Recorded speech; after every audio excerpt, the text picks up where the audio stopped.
जय हिंद साथियों। मैं हरिवंश आप सभी का स्वागत करता हूं आपके अपने चैनल द साइंस कॉन्सेप्ट। आशा करता हूं आप बहुत अच्छे होंगे, बहुत अच्छी तरीके से अपनी तैयारी कर रहे होंगे। दोस्तों, मुझे आपसे यह बिल्कुल भी बार बार कहने की आवश्यकता ना पड़े कि चैनल को सब्सक्राइब करिए, लाइक करिए और कमेंट के माध्यम से आप हमें सारी चीजें जो भी आपको पूछना है वो हम तक बात आप पहुंचा सकते हैं। साथियों, हमारा जो कंटेंट चल रहा है, हमारी जो पढ़ाई थ्योरिकल जो है, हम आपको पूरा रेलवे हिस्ट्री करा रहे हैं। इसके तहत अगर आपको कोई भी दिक्कत है तो आप वो हमें कमेंट के माध्यम से बता सकते हैं। बाकी आप क्लास को ज़्यादा से ज़्यादा देखिए, ज़्यादा से ज़्यादा चीज़ों का लाभ उठाइए, क्योंकि जिस बैच को या जिस थ्योरिकल बैच को कई जगह पर जहाँ पर कई कई हजार रुपए तक कई हजार का जो है बैच बेच रहे हैं लोग, कोई 400 कोई कितने, तो उस चीज को लेकर मैं कहता हूं ये हमारा जो बैच है ये स्पेशली उन बच्चों के लिए है, उन मेरे साथियों के लिए है जो पैसा देने में समर्थ नहीं है। तो आप क्लास से भरपूर अपना फायदा उठाइए और सिलेक्शन लीजिए। चलिए टाइम न गवाते हुए हम अपनी क्लास DFCCIL रेलवे हिस्ट्री पर चलते हैं। आज हमारा नया टॉपिक है। देखिए, इससे पहली क्लास में हमने आपको भारतीय मेट्रो के बारे में कराया था, अर्थात मेट्रो से संबंधित जितनी जानकारियां थी वो आपको प्रोवाइड कराई गई थी। आज का जो हमारा टॉपिक है वो है भारत में, या ऐसे कह सकते हैं आप, भारतीय पर्वतीय रेलवे। आज का हमारा जो टॉपिक है वो है भारतीय पर्वतीय रेलवे, अर्थात जो माउंटेन रेलवे है भारत के अंदर, उसके बारे में आज हम प्रॉपरली जानकारियां लेंगे। देखिए, मैं बात करेंगे हम इसमें भारत में जो है कौन कौन सी पर्वतीय रेलवे चलती है। तो पहली की बात करेंगे हम, तो वो है आपकी दार्जिलिंग हिमालय रेलवे। दार्जिलिंग हिमालय रेलवे, दार्जिलिंग जो हिमालय रेलवे है वो पश्चिमी रेल का हिस्सा है। ये जो है पश्चिमी रेलवे का हिस्सा है, पश्चिमी रेलवे का हिस्सा है जो है दार्जिलिंग हिमालय, जिसे पश्चिमी नहीं, सॉरी ये दार्जिलिंग हिमालय है ना, सॉरी। तो ये पूर्वी रेलवे का हिस्सा है, पूर्वी रेलवे का हिस्सा है जो कलकत्ता के अधीन आती है, या जिसका है कि इसका मुख्यालय कहां पर है, कलकत्ता। ठीक है साथियों, अगले की हम चर्चा करेंगे कि सेकंड नंबर पर जो है कौन सी आती है, तो वो है आपकी नीलगिरी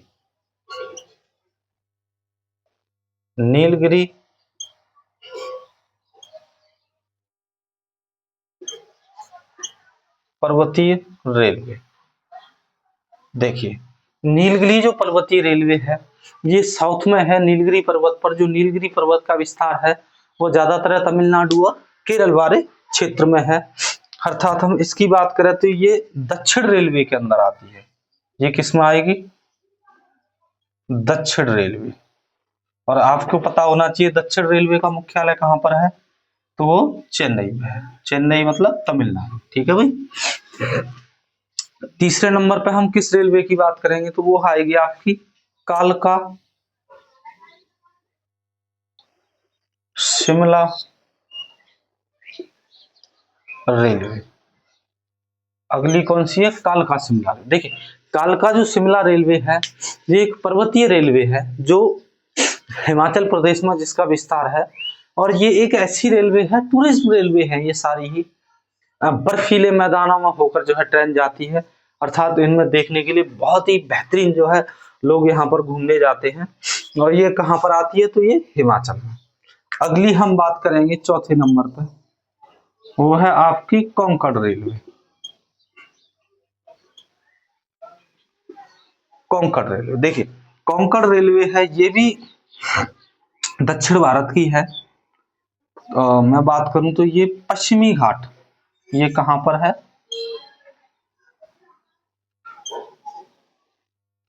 पश्चिमी घाट पर है और यह दक्षिण भारत की है वैसे, लेकिन इसका जो मुख्यालय है वो मुंबई में है। इसका मुख्यालय कहाँ पर है? मुंबई। अच्छा, ये कालका शिमला रेलवे ये उत्तरी रेलवे के अंतर्गत आती है, उत्तरी रेलवे। ठीक है भाई। देखिए इनके बारे में हम बात करेंगे, जिसमें यह जो तीन रेलवे हैं ये वाली, ये तीनों जो हैं, जिसमें दार्जिलिंग, नीलगिरी और कालका, ये तीनों ही विश्व विरासत की सूची में शामिल हैं। विश्व विरासत अर्थात यूनेस्को, अर्थात यूनेस्को की विरासत में शामिल है। और यह जो है कोंकण रेलवे, यह इसमें शामिल नहीं है। चाहे तो आप इसमें लिख सकते हैं यह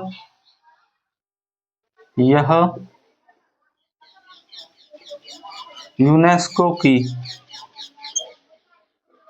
विश्व विरासत सूची में शामिल नहीं है। यह विश्व विरासत सूची में शामिल नहीं है। लेकिन भारत में पर्वतीय रेलवे है कितनी? तो 4 रेलवे। इन चारों के बारे में हम एक एक से जो है यहाँ पर विस्तार से इनके बारे में पढ़ेंगे। ठीक है भाई।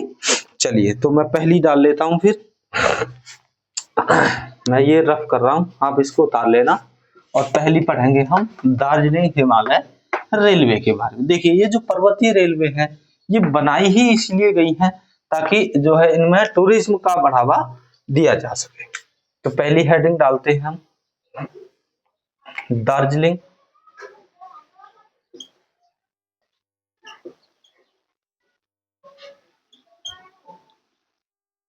हिमालय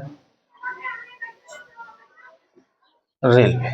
दार्जिलिंग हिमालय रेलवे कहां पर है? ये पश्चिम बंगाल।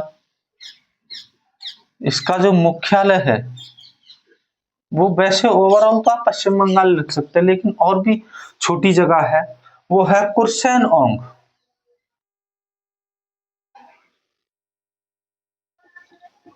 कुर्सेओंग ये भी पश्चिम बंगाल में ही है, कलकत्ता के आसपास का ही क्षेत्र है ये। चाहे तो आप अंदर और जाना चाहे तो आप यहाँ पे जाए। ठीक है। देखिए अब इसके बारे में जानकारियां लेंगे हम। तो यह नैरो गेज, यह नैरो गेज की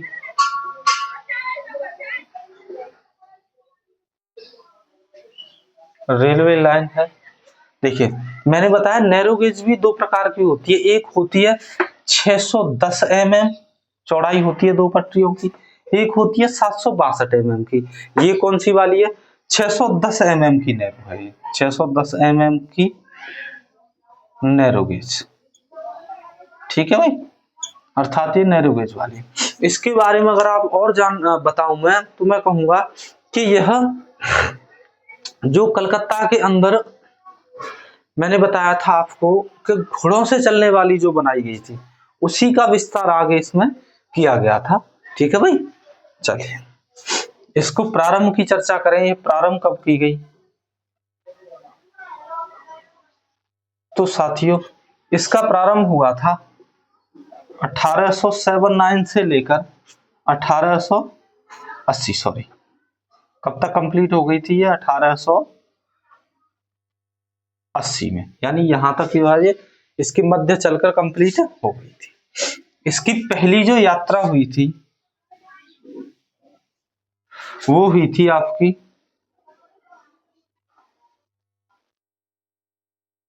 जलपाईगुड़ी से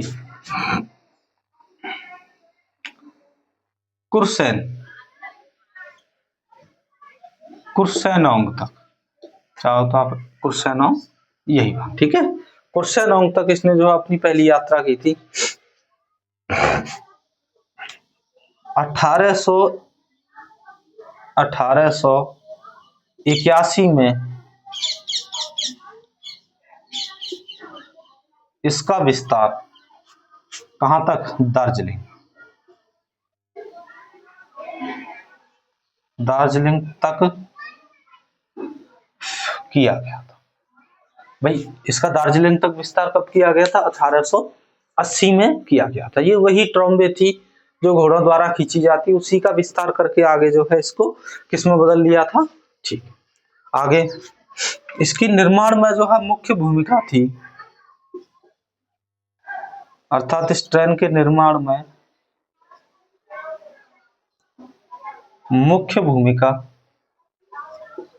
तो वो थे आपके फ्रैंकलिन प्रेस्टिज।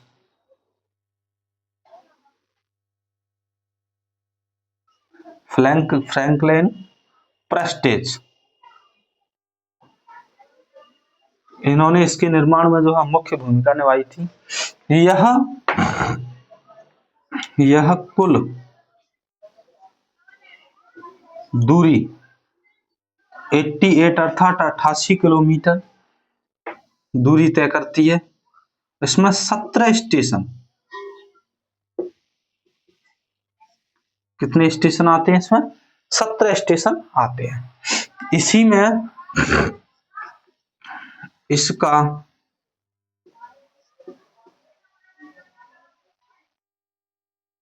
सबसे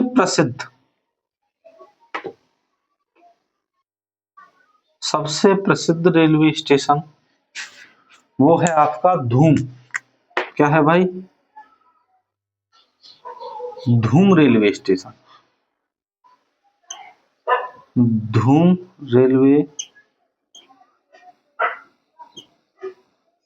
स्टेशन। इस धूम रेलवे स्टेशन की खास बात क्या है? तो यह भारत का सबसे ऊंचा है, भारत का सबसे ऊंचा स्टेशन है। अब जब बात सबसे ऊंचे की आई है तो हम इसके बारे में भी जानकारी करेंगे कि यह कितना ऊंचा है। तो धूम स्टेशन की ऊंचाई ये है आपकी लगभग 7407 फीट, लेकिन फिट में आंकड़े बहुत कम पूछे जाते हैं। 22.58 मीटर, ये आंकड़े जो है ज्यादा पूछे जाते हैं। इतने मीटर की जो है इसकी क्या है भाई? ऊंचाई है। ठीक है, पॉइंट नहीं, सॉरी पॉइंट क्यों लगाना, फिर तो कम हो जाएगी बहुत। 2258 ही लिखिए ना। अगर 22 इतने मीटर की जो है इसकी ऊंचाई पर स्थित है यह धूम जो रेलवे स्टेशन है वो उत्तर पूर्वी नॉर्दर्न जो फ्रंटियर वो है मुख्यालय, या मैं कहूं यह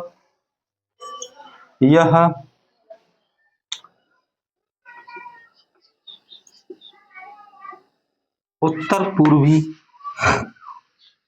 नॉर्दर्न रेलवे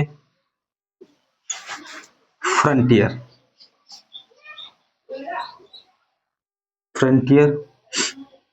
में आता है, जिसका मुख्यालय गुवाहाटी, जिसका मुख्यालय कहां पर है? गुवाहाटी, असम। अर्थात यह जो रेलवे स्टेशन है धूम रेलवे स्टेशन, यह इसके अंतर्गत आता है। ठीक है, अच्छा आगे बात करें। इस रेल को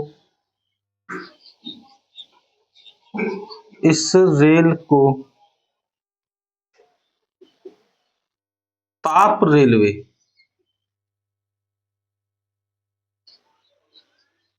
रेलवे कहा जाता है। ठीक है, अच्छा आगे बात करें तो दार्जिलिंग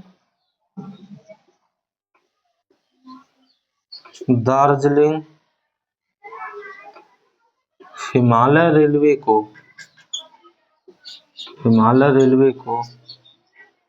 1999 में विश्व विरासत सूची में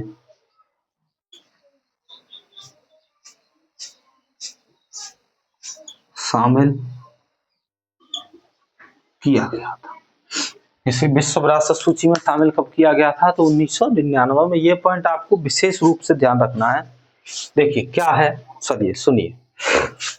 हम बात कर रहे हैं दार्जिलिंग हिमालय रेलवे, पश्चिम बंगाल, मुख्यालय कुर्सेनांग। यह नैरो गेज की ट्रेन है, बिल्कुल छोटी लाइन की। नैरो गेज जो होती है वो 610 मीटर की होती है। देखिए नैरो गेज दो प्रकार की होती है। नैरो गेज एक होती है 610 mm, एक होती है 762 mm। ये इससे थोड़ी बड़ी होती है, लेकिन ये कौन से वाली है? 610 mm वाली। इसका प्रारंभ जो है 79 से लेके 80 तक किया गया था। इसने पहली यात्रा जलपाईगुड़ी से लेके कुर्सेनांग तक की थी। अच्छा, 1881 में इसका विस्तार करके कहां तक ले जाया गया? दार्जिलिंग तक ले जाया गया। इसके निर्माण में जो मुख्य भूमिका निभाई थी वह फ्रैंकलिन प्रेस्टिज ने निभाई थी। यह कुल 88 किलोमीटर की दूरी तय करती है और इसमें 17 स्टेशन आते हैं। ठीक है भाई।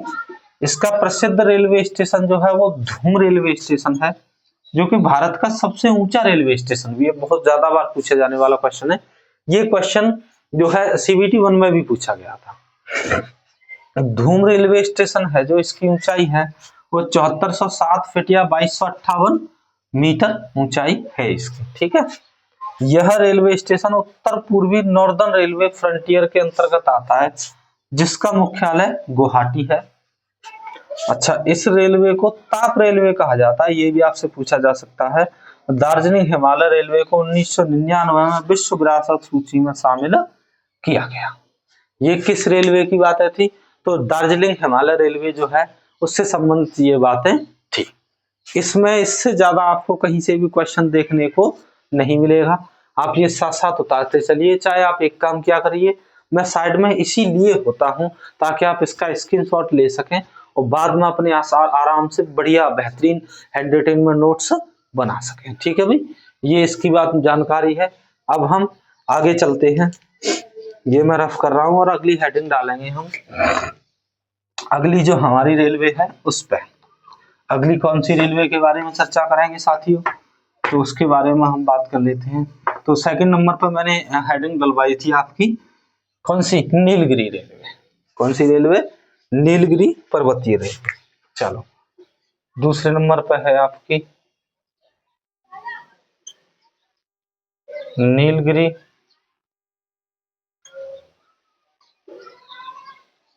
पर्वतीय रेलवे। ये कहां पे चलती है? ज्यादातर तमिलनाडु में। नीलगिरी पर्वतीय रेलवे तमिलनाडु। ठीक है। इसके बारे में चर्चा करें तो यह भी मीटर गेज की है। कैसी है ये? यह मीटर गेज रेलवे है। यह कैसी रेलवे है दोस्तों? तो यह भी मीटर गेज की रेलवे है।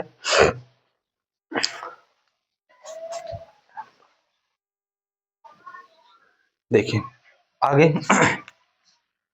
भारत का एकमात्र रैक रेलवे। यह कैसा रेलवे है?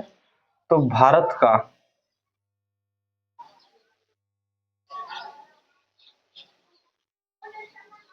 एकमात्र रैक रेलवे, एकमात्र रैक रेलवे अर्थात पिनियल प्रणाली पर आधारित है। पिनियल प्रणाली रैक रेलवे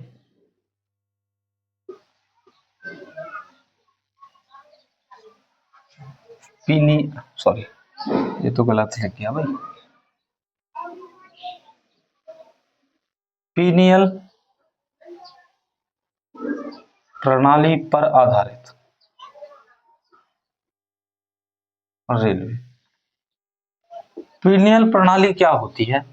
तो इसके अंदर पिनियल प्रणाली का मतलब होता है कि इसमें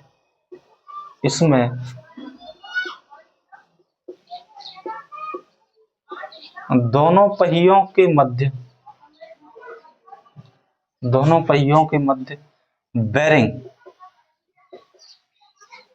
बेरिंग सिस्टम होता है। बेरिंग सिस्टम होता है। बेरिंग सिस्टम का मतलब क्या होता है कि जैसे ट्रेन मान लो बेरिंग लगा होता है ताकि ट्रेन, अच्छा तो आप इसमें लिख लो बेरिंग सिस्टम होता है ताकि पहाड़ों पर चढ़ सके। देखिए इसका मतलब क्या होता है, इसमें इस तरह से बेरिंग जो है लगाई गई है कि मान लो जिस समय ये पहाड़ों पर चढ़ रही हो तो चढ़ सके लेकिन लौट ना सके। मान लो किसी कारणवश से कोई प्रॉब्लम आ गई या इंजन रोकने में दिक्कत होगी, ब्रेक फेल हो गया, ऐसा कुछ होता है तो स्थिति में ये लौट नहीं सकती। जैसे कहते हैं ना कभी साइकिल चलाओ जिसमें तार आ जाता है, कभी कहते हैं ना कि तार आ गया, मतलब वो साइकिल आगे चल सकती है लेकिन पैडल साथ साथ चलते हैं, मतलब पीछे नहीं पैदल रोक नहीं सकते उनको। ऐसे इसमें बेरिंग लगी हुई दोनों पहियों में, यानी वो खांचों में फंसी होती है, पीछे नहीं लौटेगी ये ट्रेन, वो सिस्टम पे बनाई गई है, उसी को कहते हैं पिनियल सिस्टम। ठीक है भाई, चलिए आगे बात करें इसके निर्माण की। इसका जो है निर्माण कब हुआ था, तो 1999 से लेके सॉरी 1899 से लेके 1908 के मध्य, 8 के मध्य जो है इसका निर्माण किया गया। और इसका जो है प्रारंभ में जो संचालन किया था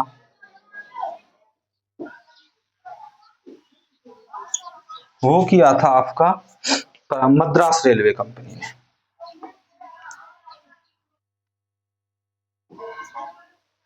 मद्रास रेलवे कंपनी के द्वारा इसका संचालन किसके द्वारा किया गया था, तो ये मद्रास रेलवे कंपनी के द्वारा चलाई गई थी।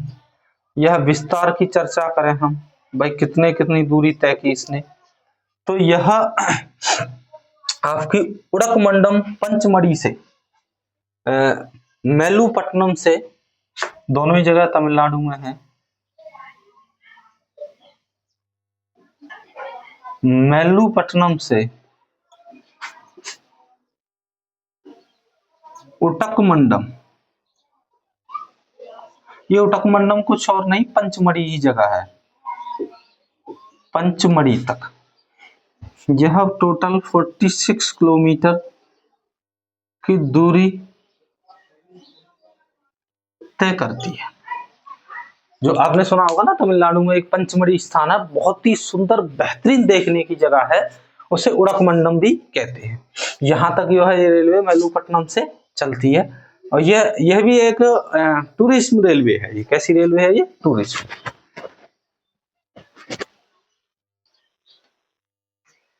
अच्छा, इसका जो है वर्तमान में जो संचालन हो रहा है,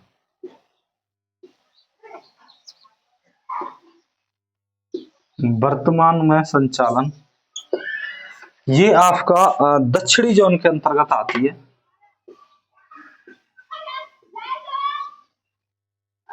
दक्षिणी जोन जिसका मुख्यालय कहां पर है साथियों, तो चेन्नई है, इसके अंतर्गत आती है। इसमें कुल 13 स्टेशन, इसमें कुल कितने स्टेशन आते हैं, 13 स्टेशन आते हैं। ठीक है, अच्छा इसमें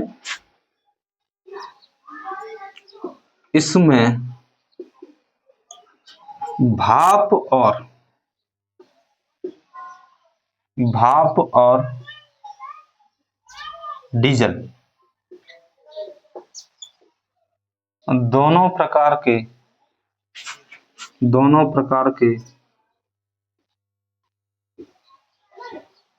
लोकोमोटिव का प्रयोग किया जाता है। अर्थात इसमें दोनों प्रकार के इंजन जो है कार्य करते हैं, कभी कभी डीजल इंजन भी और कोयला इंजन से अर्थात भाप इंजन भी द्वारा इसको चला लिया जाता है। ठीक है भाई, इसकी भी बात कर लेते हैं। नीलगिरी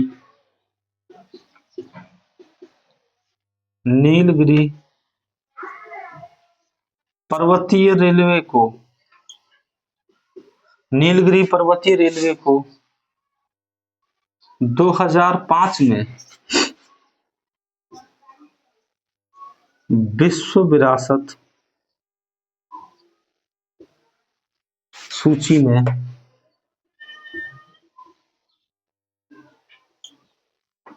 शामिल किया गया, विश्व विरासत सूची में शामिल किया गया। ठीक है भाई, ये यहाँ तक जो है पॉइंट है इसमें। नीलगिरी रेलवे हिमालय जो है, देखिए इसके बारे में बात करते हैं हम। इसका नाम है नीलगिरी पर्वतीय रेलवे, तमिलनाडु में चलती है। यह मीटर गेज की ट्रेन है, ये भी 610 mm पर ही चलती है। ठीक है, यह भारत का एकमात्र रैक रेलवे मतलब पीनियल प्रणाली, यानी इसमें बेरिंग लगी हुई है। पूछा जा सकता है आपको, रैक रेलवे भी आ सकता है या फिर पीनियल प्रणाली भी आ सकती है। इसमें प्रणाली में क्या होता है, दोनों पहियों के मध्य बेरिंग सिस्टम होता है ताकि पहाड़ों पर आराम से चढ़ सके। इसका निर्माण जो था 1899 से 1908 के मध्य किया गया। प्रारंभ में संचालन रेलवे मद्रास रेलवे कंपनी द्वारा किया गया।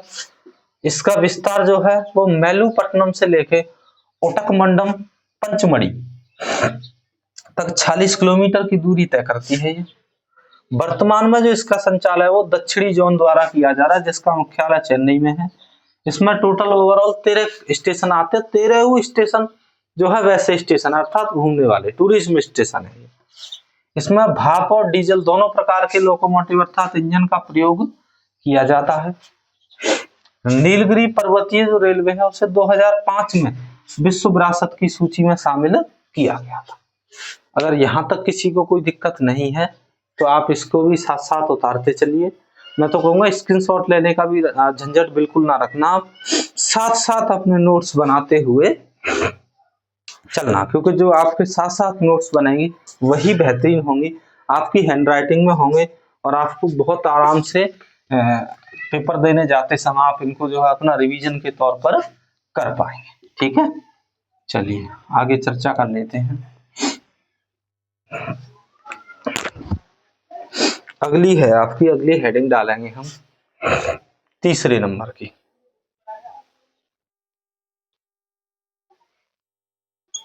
कालका शिमला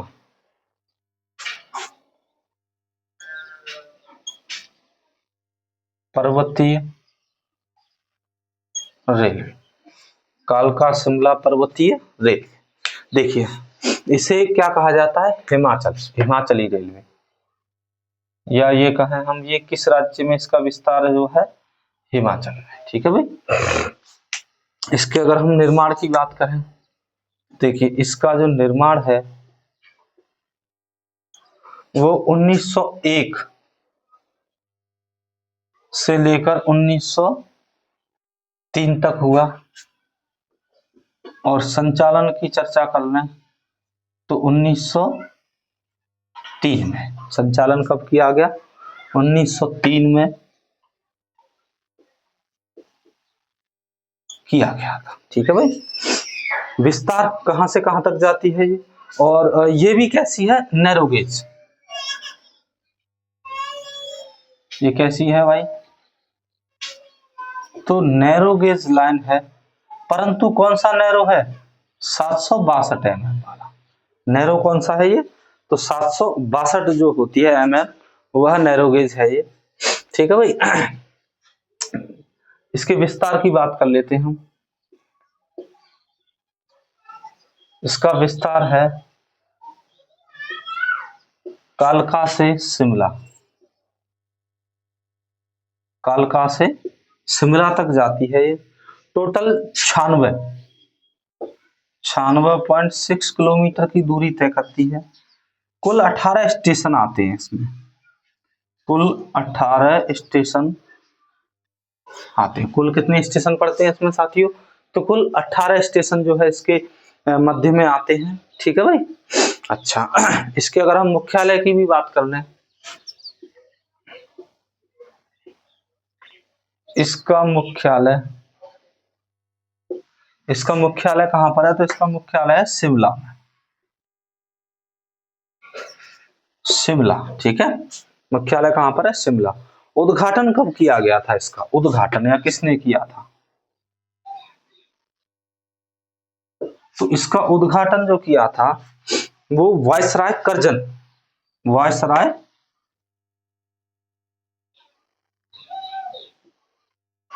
जो वायसराय इस समय के जो थे कर्जन, उन्होंने किया था। कब किया होगा? जाहिर सी बात है आपका 1899 में। उद्घाटन कब किया था? 1899 में किया गया। वर्तमान के समय में यह रेलवे जो सुधार हेतु सिफारिश करने के लिए रॉबर्ट आयोग का गठन किया गया था। ऐसे लिख सकते हैं आप, कर्जन ने रेलवे सुधार के लिए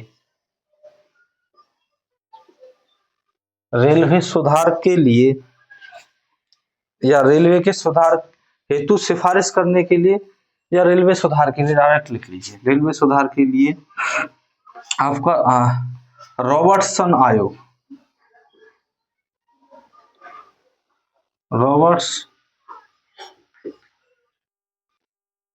आयोग का गठन किया था। रॉबर्टसन जो आयोग था इसका गठन किया गया था। और ये किस लिए था? तो ये इन्हीं ट्रेनों को जो है सुधार करने के लिए किया गया था। ठीक है भाई। अच्छा, इस मार्ग पर जो मुख्य ट्रेन चलती है,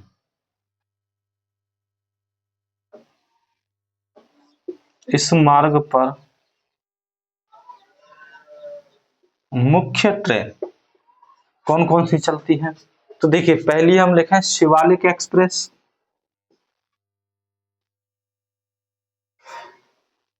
शिवालिक एक्सप्रेस, और इसमें और भी है तो आपकी हिमालयी क्वीन एक्सप्रेस, हिमालयी क्वीन एक्सप्रेस। ये इस पर दो जो है ट्रेन चलती हैं, दोनों ही टूरिस्ट ट्रेन हैं। अच्छा, ये बात करें किस जोन के अंदर आता है, तो यह उत्तरी रेलवे के अंतर्गत आता है, जिसका मुख्यालय कहां पर है भाई? दिल्ली के, अच्छा, अंतर्गत आता है। यह किसके अंतर्गत आती है? तो ये नई दिल्ली में जो उत्तरी रेलवे का मुख्यालय है, उत्तरी रेलवे के अंतर्गत आती है। ठीक है भाई। इसमें इसको बनाने में, जब ये ट्रेन बनी थी, निर्माण में जो मुख्य भूमिका निभाई थी वो इंजीनियर थे आपके, उनका नाम था हर्बर्ट सैमपिटसन।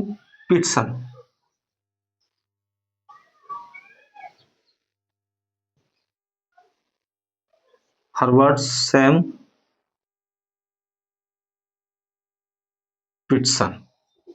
इन्होंने इसको बनाने में जो है इनके निर्देश में ही ये मुख्य भूमिका में आई। तथा आगे बात करें कालका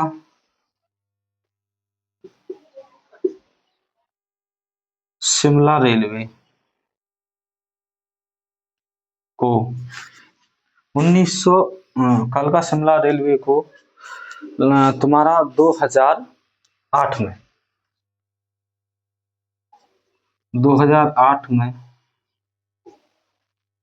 विश्व विरासत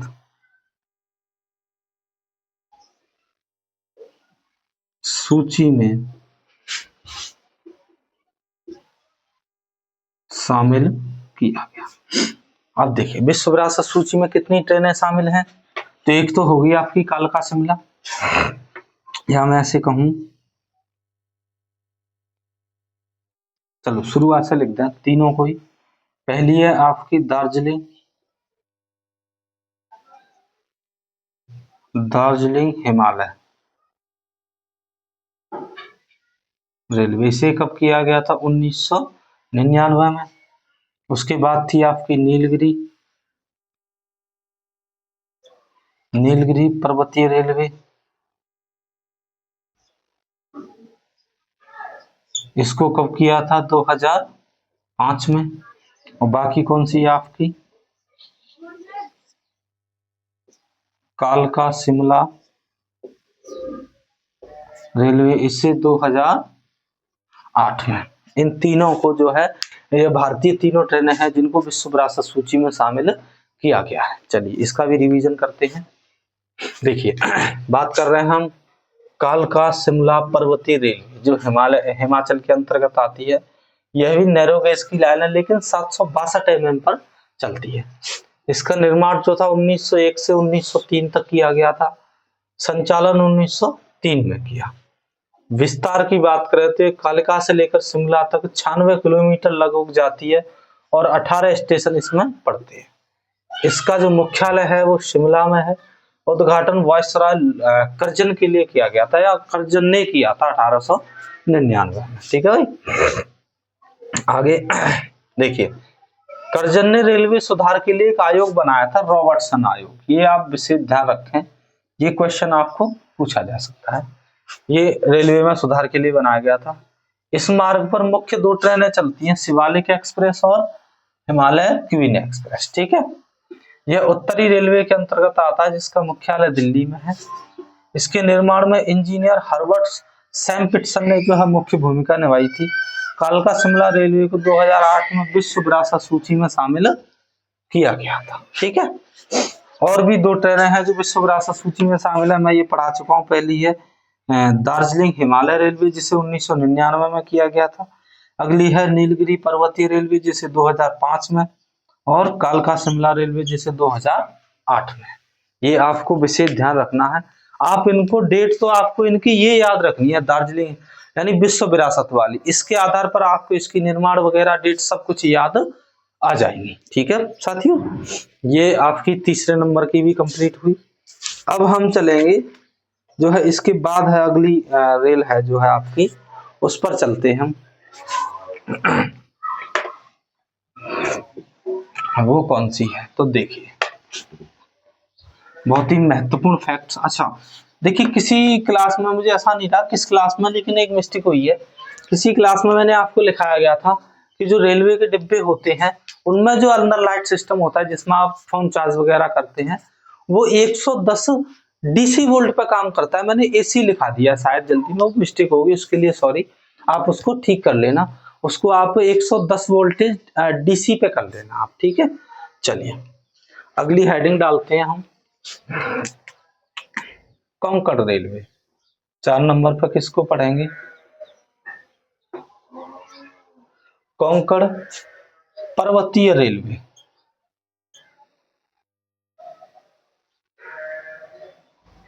कोंकण पर्वतीय रेलवे देखिए, यह चलती कहां पर है? तो यह जो पश्चिमी घाट है,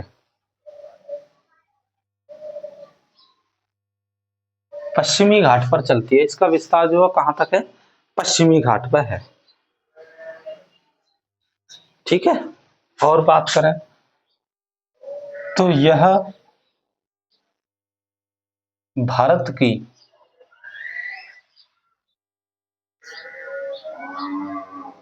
आधुनिक पर्वतीय रेलवे है। यह भारत की कैसी रेलवे है? आधुनिक, मतलब सबसे नई है ये, आधुनिक पर्वतीय रेलवे है। इसका विकास जो हम कहें तो आजादी के बाद हुआ था। इसका विकास कब हुआ था भाई? इसका विकास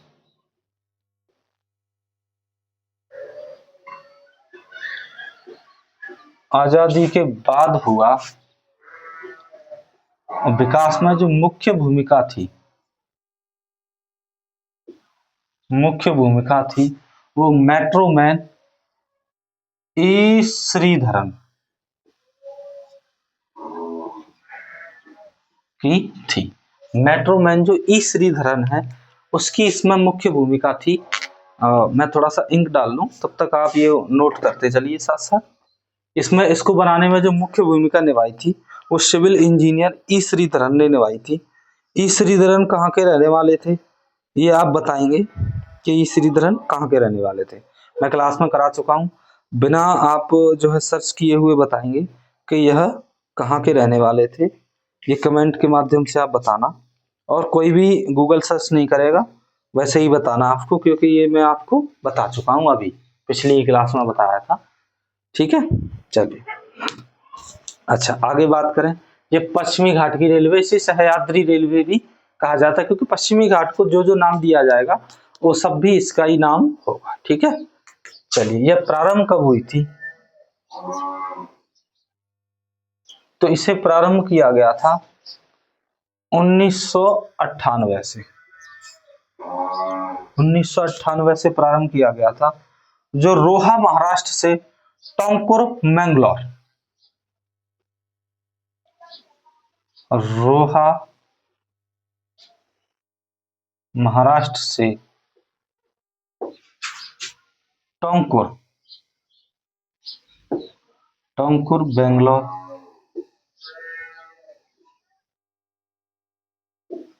टोंकुर बेंगलोर जो कहां पर है? कर्नाटक में,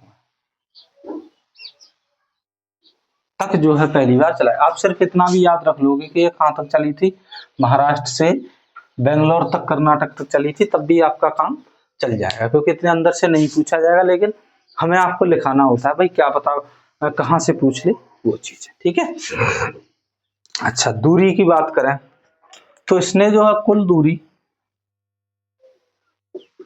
कुल दूरी की चर्चा कर जाए तो ये 741 किलोमीटर की दूरी तय करती है, जो 3 राज्यों में होकर जाती है, महाराष्ट्र, गोवा और कर्नाटक। किस किस राज्य में है ये? महाराष्ट्र, अगला है गोवा और फिर कर्नाटक। कितनी कितनी दूरी है? तो देखिए ये महाराष्ट्र में चलती है आपका 382 किलोमीटर, 382 किलोमीटर। गोवा में चलती है ये 106 किलोमीटर। ठीक है, और कर्नाटक में 252 किलोमीटर। इस तरह से ये जो है तीनों राज्यों में फैली हुई है। सबसे ज्यादा कहां पर है ये? तो आपको पता ही चल रहा होगा, महाराष्ट्र में। इसमें टोटल यही लिखा दूं मैं, 72 स्टेशन आते हैं तीनों स्टेट में। कितने स्टेशनों पर रुकती है ये? 72 अर्थात 72 स्टेशनों पर रुकती है, तीनों ही जो है राज्यों में।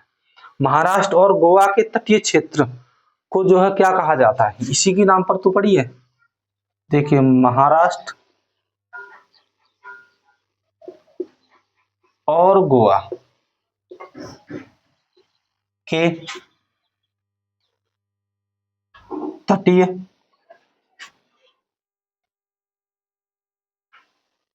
क्षेत्र को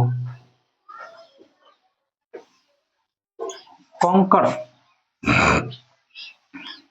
कहा जाता है।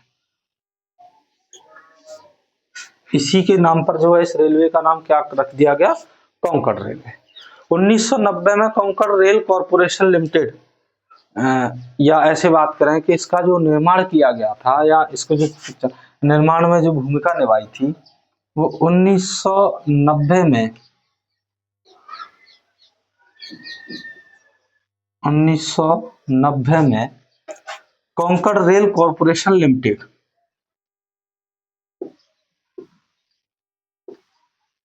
कोंकण रेल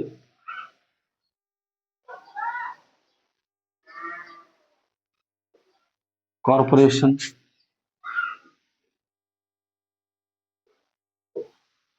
लिमिटेड ने जो है इसका संचालन किया था। क्या किया था? संचालन किया था, अर्थात ये उस समय इसका जो है संचालन किया गया था। और इसका जो मुख्यालय है, मुख्यालय वो है आपका बेलगांव, नवी मुंबई।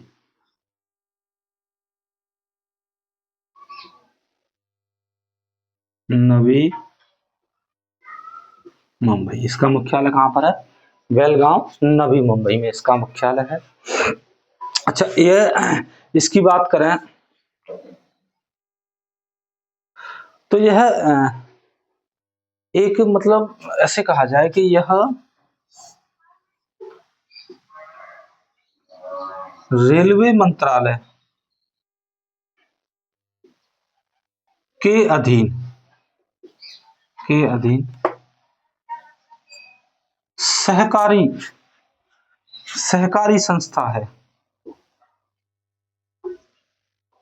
देखिए, ये जो Maharashtra Konkan rail corporation limited है, ये रेलवे मंत्रालय के अधीन सहकारी संस्था है। सहकारी मतलब प्राइवेट भी और सरकारी भी, इसमें प्राइवेटों का भी जो है सहयोग है। ठीक है भाई। आगे, कोंकण रेल यूनेस्को में शामिल नहीं है, ये बात मैं पहले ही लिखा चुका हूं आपको, चाहे तो फिर लिखा दूं। यह रेल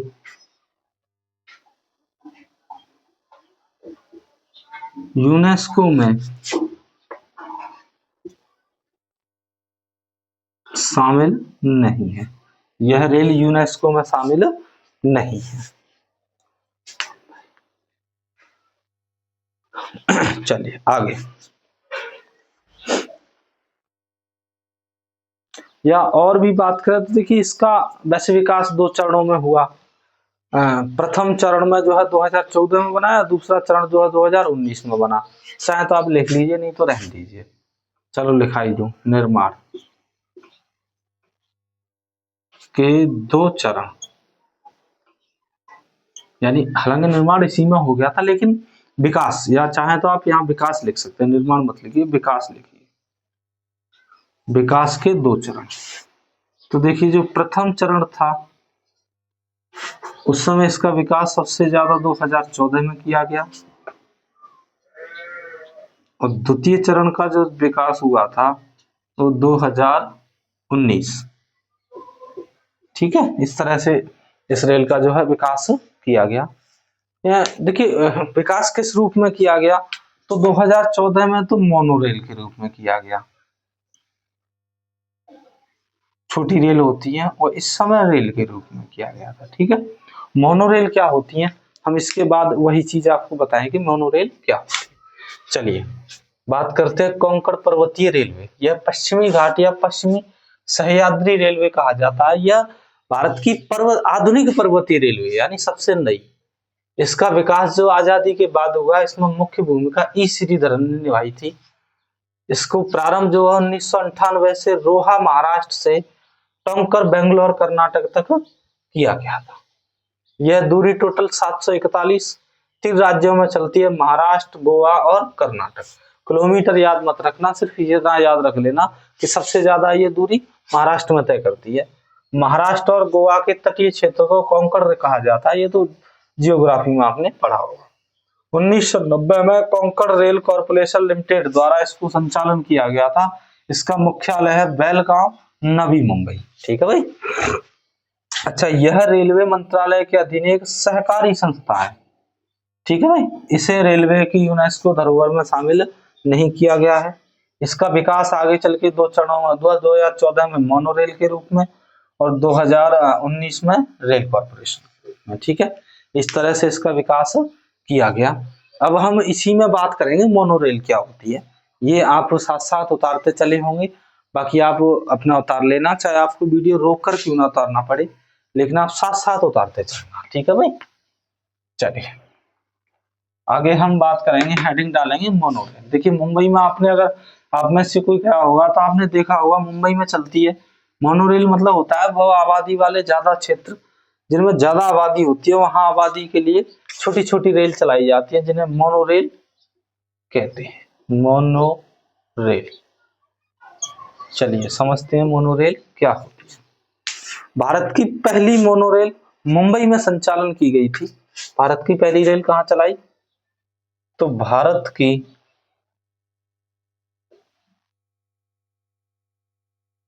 पहली मोनो रेल कहां पर चली थी भाई, तो यह मुंबई में चलाई गई थी, क्योंकि मुंबई की जनसंख्या बहुत ज्यादा थी, इसलिए उसको चलाने के लिए बनाई गई।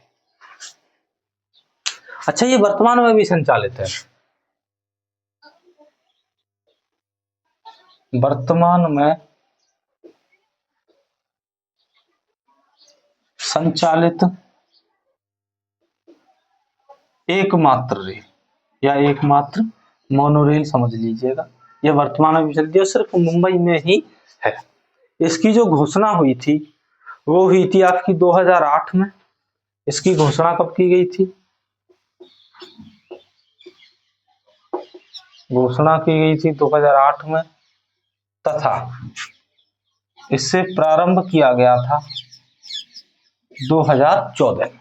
ये मेट्रो के रूप में ही होती है, बस फर्क इतना है कि ये जमीन पर जो है चलती है, और ये मुंबई में जो ज्यादा भीड़ भाड़ वाले एरिया है वहां चलाई जाती है। ठीक है, और इसका जो विस्तार किया गया था, कहां से कहां तक चली थी, अगर मैं विस्तार की बात करूं तो ये चैम्बर स्टेशन से, चैम्बर स्टेशन से कहां के मध्य चली थी ये, तो गाड़गे महाराष्ट्र में ही है। गाड़गे, गाड़गे ये भी कहां पर है, महाराष्ट्र के मध्य, इन दोनों के मध्य जो है यह पहली बार चलाई गई थी, ये आपको याद रखना होगा। इसने दूरी कुल 20 किलोमीटर की थी और इसमें टोटल 4 बोगी थी। इसने दूरी कितनी तय की थी, 20 किलोमीटर। कुल कोच की संख्या जो है 4 थी, तथा पहली बार कुल यात्री जो इस ट्रेन से पहले सफर में ही अर्थात चैम्बर से लेके गाड़गे तक जो गए थे, पहली यात्रा में लगभग 568 यात्री बैठे थे। इसमें कितने यात्री बैठे थे, 568 यात्री बैठे थे। इसका जो निर्माण हुआ था वो आपका निर्माण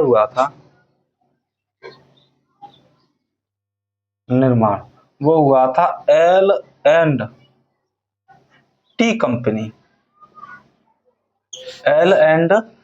कंपनी के द्वारा इसका निर्माण किया गया। फुल फॉर्म क्या थी इसकी, लार्सन और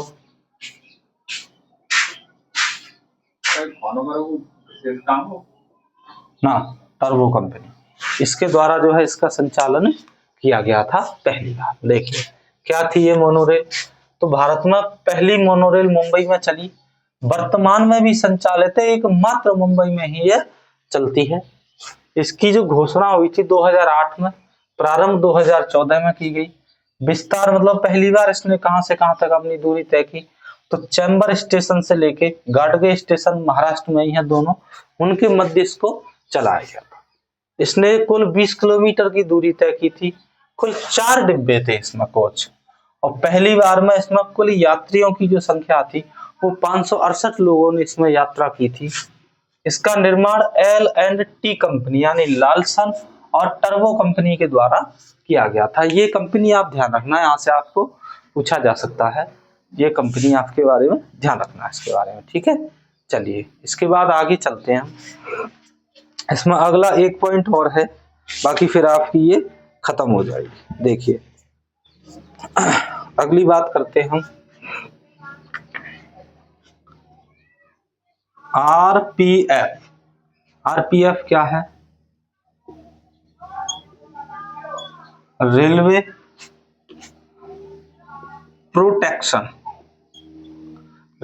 प्रोटेक्शन फोर्स, ये होती है आपकी आरपीएफ, अर्थात रेलवे सुरक्षा बल। हिंदी में क्या कहते हैं इसको, रेलवे सुरक्षा बल। ठीक है, इसके बारे में हम जानकारियां लेंगे, इसमें कब क्या चीजें जो है देखने को देखिए। तो इसका जो गठन हुआ था इसका 1861 में पुलिस अधिनियम के तहत।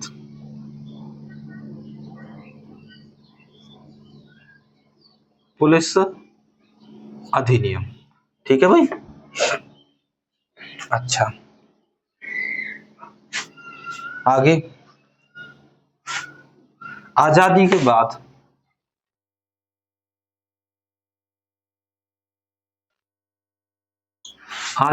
बाद जो है 1957 में जो है इसको किसके अधीन कर दिया गया, 1957 में आरपीएफ अधिनियम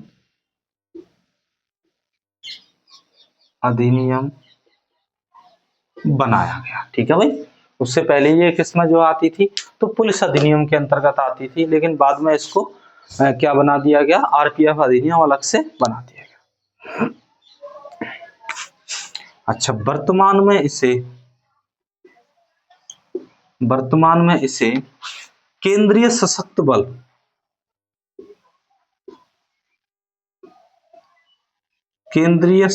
बल का दर्जा प्राप्त है। वर्तमान में इसे कैसे, तो केंद्रीय सशस्त्र बल का दर्जा प्राप्त है, और यह जो है किस मंत्रालय, रेल मंत्रालय के अधीन काम करती है। आरपीएफ किस मंत्रालय के अधीन काम करती है, तो रेल मंत्रालय के अधीन काम करती है। जो आरपीएफ है, आरपीएफ का आदर्श जो वाक्य है,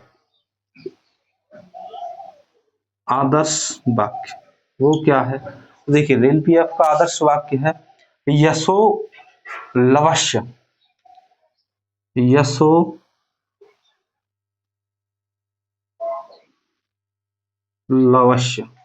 यानी कि सुरक्षा करना। ठीक है भाई। अच्छा, देखिए फिर क्या हुआ इसमें कि 2019 में आरपीएफ का नाम परिवर्तन किया गया। क्या किया गया, तो आरपीएफ से लेके जो है आरपीएसएफ कर दिया गया, आरपीएसएफ। पहले थी रेलवे प्रोटेक्शन फोर्स, अब रेलवे प्रोटेक्शन सिक्योरिटी फोर्स के तौर पर इसका जो है कर दिया गया। इसके वर्तमान में इसके महानिदेशक की बात करें हम, वर्तमान में महानिदेशक डीजी, डायरेक्टर ऑफ जनरल, वर्तमान में जो महानिदेशक हैं वो सोनाली मिश्र। कौन है, सोनाली मिश्रा या मिश्र कुछ भी कह सकते हैं। यह एक आईपीएस अधिकारी है। ये कैसी अधिकारी है, आईपीएस अधिकारी है, और यह पहली महिला भी है, इसमें महानिदेशक बनने वाली पहली महिला। ठीक है भाई, ये पहली महिला भी है जो इसकी जो है महानिदेशक बनी है। ठीक है, देखिए बात करें आरपीएफ, रेलवे प्रोटेक्शन फोर्स यानी रेलवे सुरक्षा बल, इसका गठन किया गया था 1861 पुलिस अधिनियम के तहत, लेकिन आजादी के बाद 1957 में एक अलग से आरपीएफ अधिनियम बनाया गया।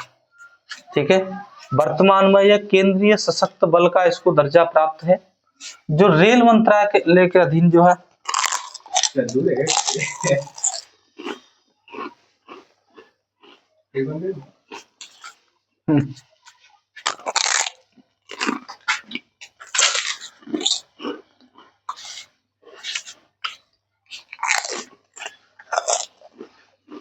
चलिए, वर्तमान में यह रेल मंत्रालय के अधीन काम करती है। आरपीएफ का आदर्श वाक्य यशो लक्ष्य यानी यात्रियों की सुरक्षा करना। 2019 में इसके नाम में परिवर्तन किया गया, जो आरपीएफ नाम को बढ़ाकर आरपीएसएफ कर दिया गया, रेलवे प्रोटेक्शन सुरक्षा फोर्स। अच्छा, वर्तमान में इसके जो महानिदेशक यानी डीजी हैं वो है सोनाली मिश्रा, ये आईपीएस अधिकारी हैं, और यह पहली महिला है जो इसकी आरपीएफ की डीजी अर्थात महानिदेशक बने।